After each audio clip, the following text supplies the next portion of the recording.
Hello, my lovely listeners. This is Hua welcoming you back to my storytelling channel. Today I'm here to read to you a romantic love story called My Pledge of Love. It is a fictional story involving Hallie and Kyle. Hallie is just a southern girl growing up in Louisiana, where she is used to all that southern comfort. And the wind blows in Kyle. And Kyle is a Marine captain who is here to train some of the new recruits. Now, as you all know, with Marines and the Navy and the life of a military, they bounce from place to place. And when the two hearts fall in love, what happens next is that one of them is going to end up leaving. So what happens to Hallie when time comes for Kyle to leave? Will she go with him? Or will this just be a once-in-a-lifetime fleeting moment that the two of them have together? I invite you to sit back, relax, and enjoy. Lately I have had trouble sleeping, so I stay up late at night in a room lit by the TV light. All I want is to get some shut-eye, but my thoughts are keeping me awake. I don't know what it is, but it's been like this ever since we kissed. I don't know what to do,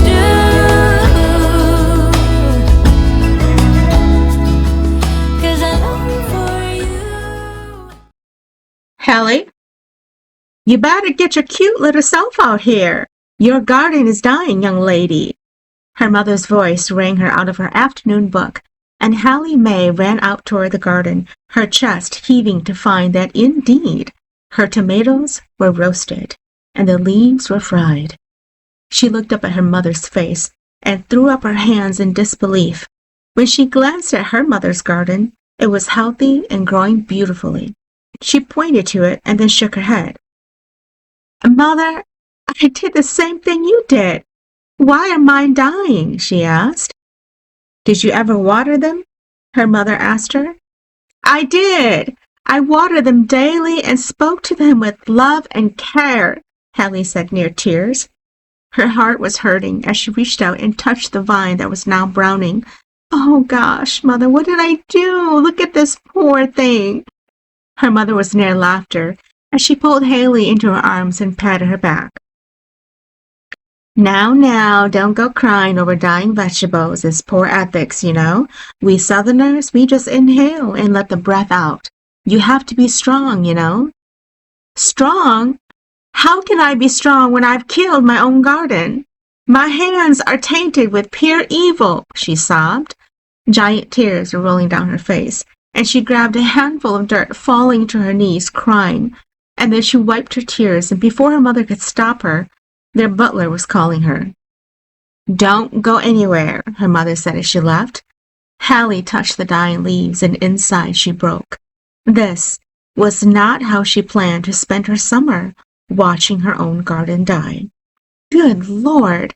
Life was not fair. She spent so much time diving into books on gardening and making a living off of planting that she'd left her best friends behind when they called her for afternoon tea. And now look at her entire hard work, all for nothing. She wiped her nose and sobbed. "Hallie?" She looked up, and her best friend Sarah walked in with a basket of fruits. Sarah's older brother Grayson was trailing behind her, and the look on his face frightened her. In fact, both their faces scared her. They looked at her as if she was a ghost. "What is it?" Hallie asked. Sarah started, and Grayson simply walked past his sister and pulled out a handkerchief. He handed it to her, and Hallie frowned. "Your face," Sarah said. "It's covered in dirt, sweetheart. Were you planting with your face or what?" It was then that Hallie looked at her hands and realized she'd been wiping her face with dirty fingers. She shook her head and then dropped to her knees, crying some more. Sarah took the handkerchief from her brother and handed him the basket. She knelt down and began wiping Hallie's face. "What is it?" Sarah asked. "Look," Hallie said as she pointed to the tomatoes. "They were supposed to be healthy, and they've gone and died on me." Grayson let out a chuckle. Am I hearing things correctly? You're sobbing here because your tomatoes died on you? It's a serious matter, Hallie cried. Okay, Grace said as he backed away. I'll be in the kitchen when you girls are ready to come in. He turned and left as Hallie sobbed into her friend's arm. Kyle Vander's world had turned upside down. After being told he could go home, his sergeant gave him one last standing order before he could fully return. He was to go away down south where the swamps and alligators roamed and train the new base recruits. They were beginners, babies really, and he was the best man for it. He was tired and he just wanted to head home where he could put his feet up and relax. 8 weeks, his sergeant said. Just 8 weeks. And here he was, in a small town in Louisiana, where their southern drawls made it hard for him to understand. But he wasn't going to complain about the weather. It was a nice break from the cold autumn he had been living in the Midwest.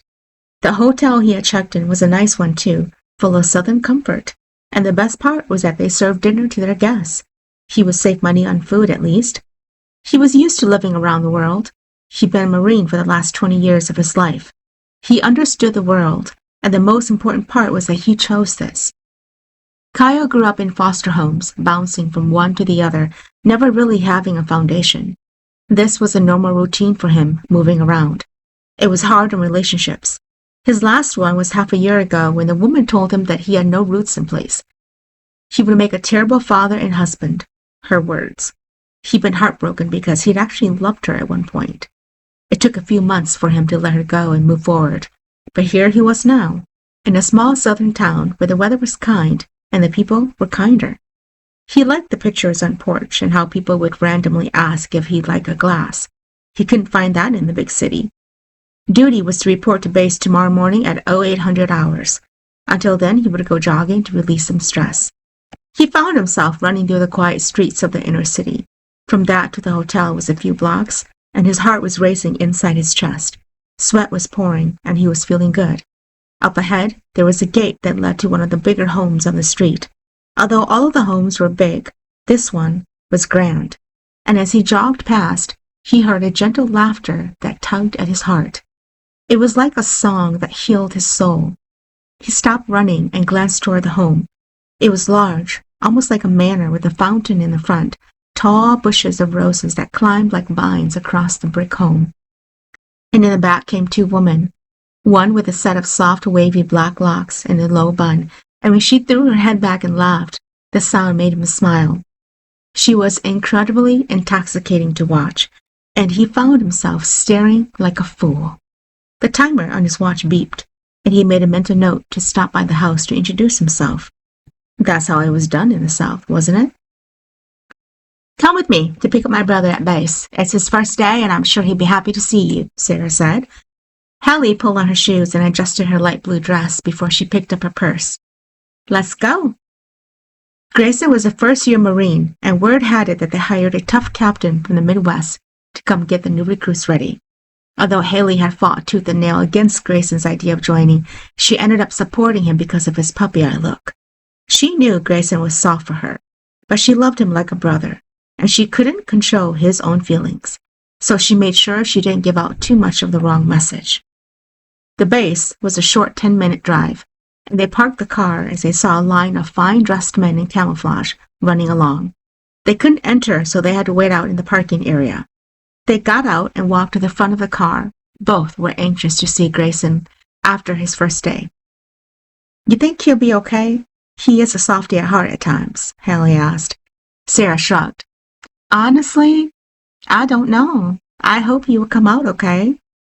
The gates opened, and a flock of Marine soldiers came out, each carrying a bag over their shoulder. When Hallie saw Grayson, she jumped up and down, waving to him. A smile broke across his handsome face, and he ran to her, hugging her, then lifting her off her feet. I'm so glad to see you, he said. Then he put her down and ruffled Sarah's head. And you too. Hallie touched his face and saw that he was still glistening with sweat. Looks like you had some hard training. Are you okay? He nodded and gave her a smile. I'm great. I'm hungry. Let's go get something to eat. Pulley Grayson! Hallie turned at the sound of a brisk, deep voice and found a tall, handsome man with an incredibly well-built body wearing a blue marine uniform walking out. Immediately, Grayson went into stance and saluted him. "Captain Vanner," he shouted. Hallie saw the man's eyes gaze toward her for a split second, and then he turned his gaze to Grayson. "You left your base unguarded before you were allowed to leave," he said.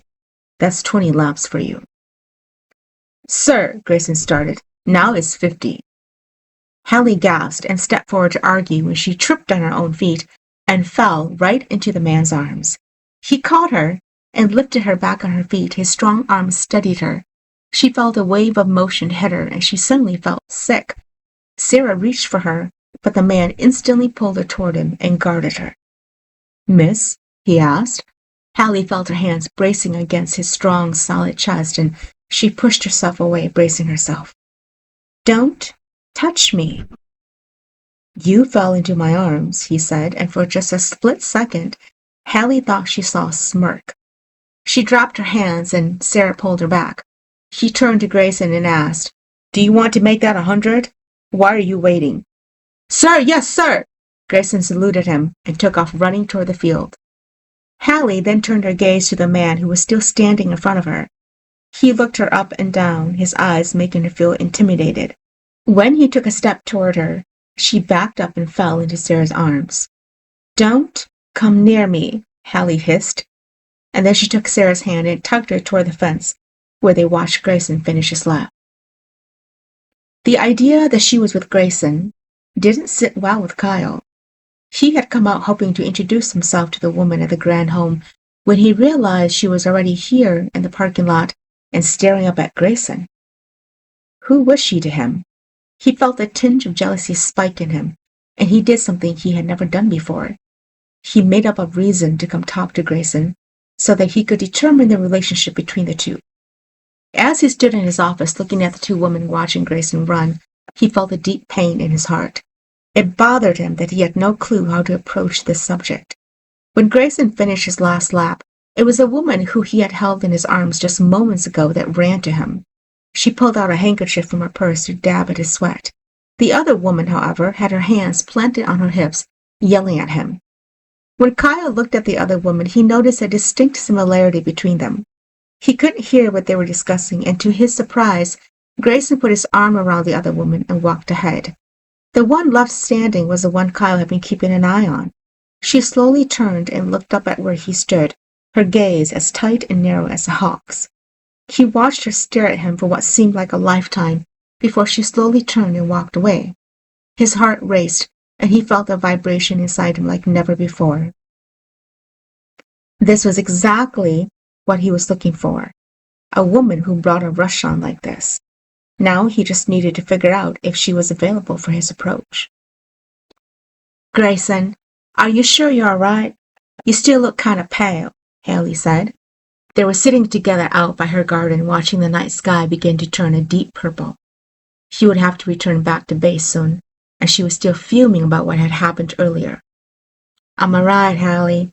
Don't worry about me. I'm scared I'll turn out like your tomatoes if you care too much," he joked. She made a face. "How rude of you, Grayson! I will never let you become that way for the life of me." She poked a finger at his bicep. "I haven't forgiven that mean man for making you run so many laps. He's the captain, and he's good. He's tough, but I need it if I'm going to become the best." Grayson smiled, and then he tucked a strand of her hair behind her ear. "I have to go back." "Let me send you." "And then what? Come back alone? No way, Hallie May." "Please," she pouted. "Please, I just need some air. Plus, I can take my bike and you can jog beside me." He made an annoyed sound of agreement but stood and extended a hand to her. "Get up." She smiled and walked to her bike where she got on. He began to jog beside her and they found a gentle pace together. The air was balming as the two made their way to the entrance to the base camp. The lights were on and the gate was opened. Grayson came toward her and placed his hands on the handlebars.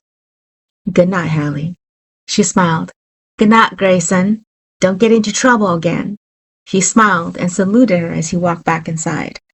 Hallie turned the bike around and began cycling back.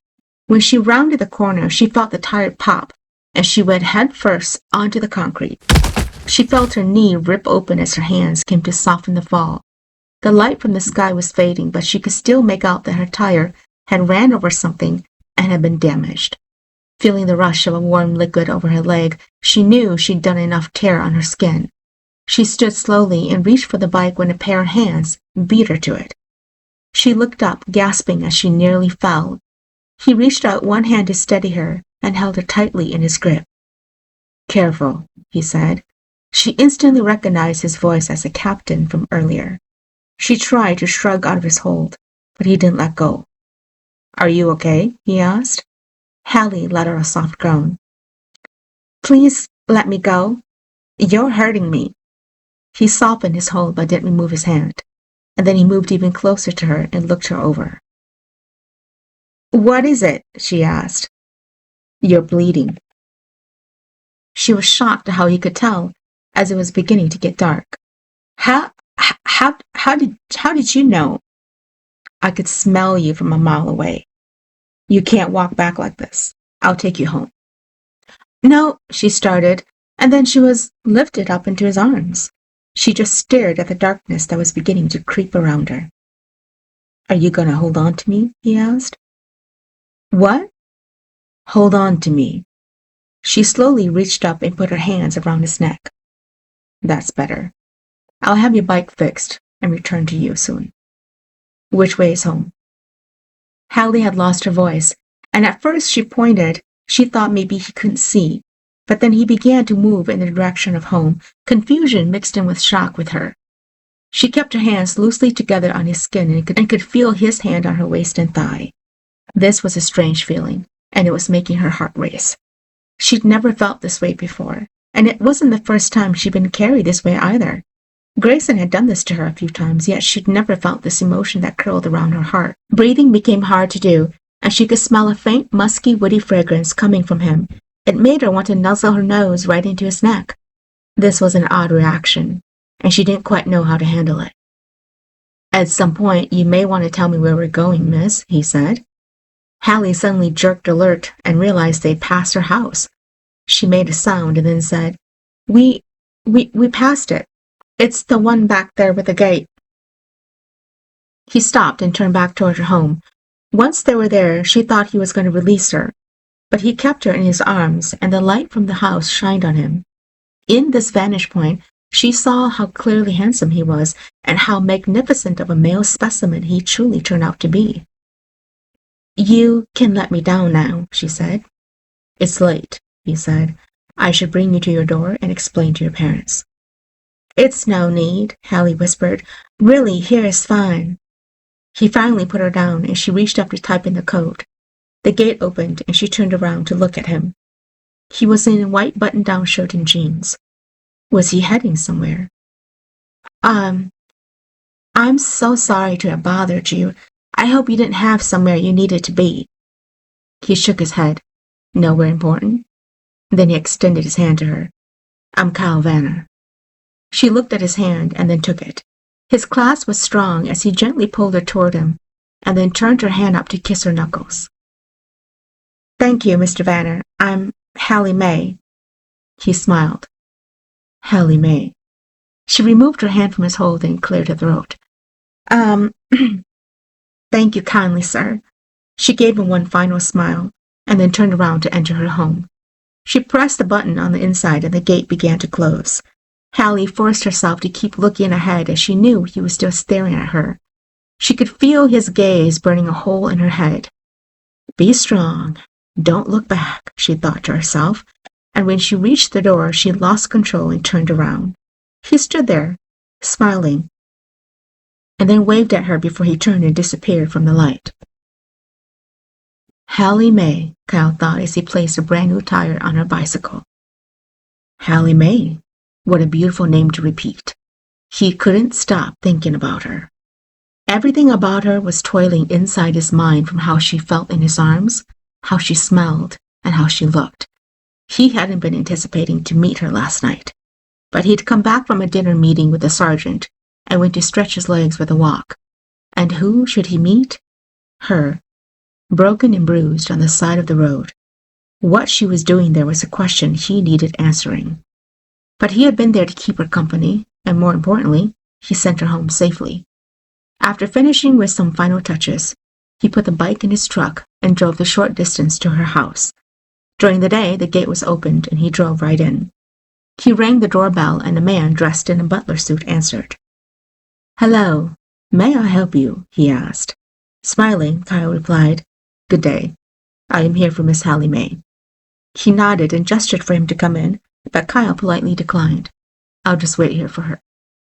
"Very well, sir. I will let the missus know you are here." He closed the door, and Kyle returned to wait at the fountain for her. In a brief moment, the door opened, and he turned around to find her limping toward him. In this light, she looked even more beautiful. She wore a light blue knee-length dress, and her knee was bandaged. He could see some spots of blood soaking through, and his heart hurt to witness it. "You were hurt more deeply than I imagined," he said gently. She smiled and shook her head. "It looks worse than it feels." And then she noticed her bike. "Thank you. You didn't have to bring it back, and you even put on a new tire for me." He smiled and touched the seat. "You were out and about riding in the moon last night, or what?" "No, I was sending Grayson back to the base." Kyle almost wanted to laugh. She was sending Grayson back to base? Is Grayson your boyfriend? He couldn't believe he'd announced that the way he did. He felt like a stalker, and her eyes widened a bit before she controlled her emotions. "No," she said with a chuckle. "He's my best friend's brother. The other girl I was with that day, Sarah." He had been right. The other woman and Grayson were siblings.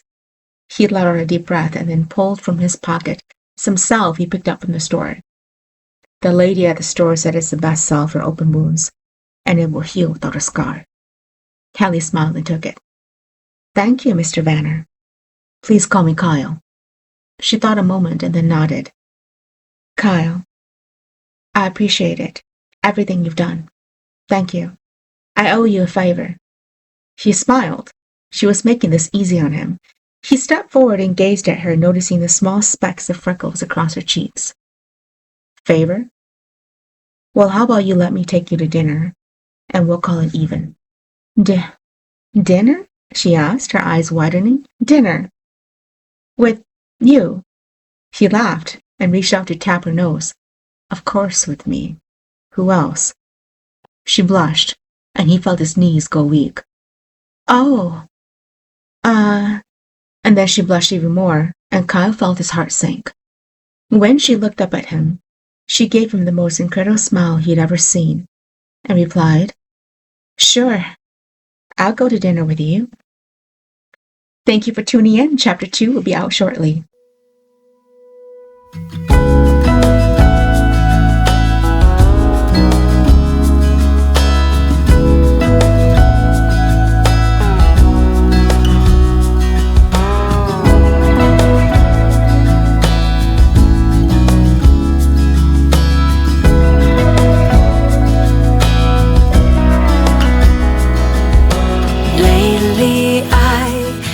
I've had trouble sleeping, so I stay up late at night in a room lit by the TV light. All I want is to get some shut-eye, but my thoughts are keeping me awake. I don't know what it is, but it's been like this ever since we kissed. I don't know what to do,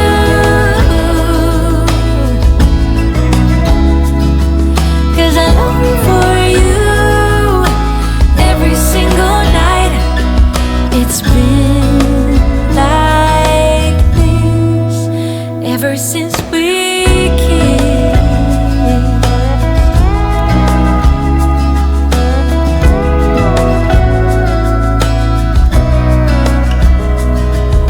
I try my best to keep my mind occupied so that I can focus on anything but you. 'Cause all I want is to get some shut-eye, but the thought of you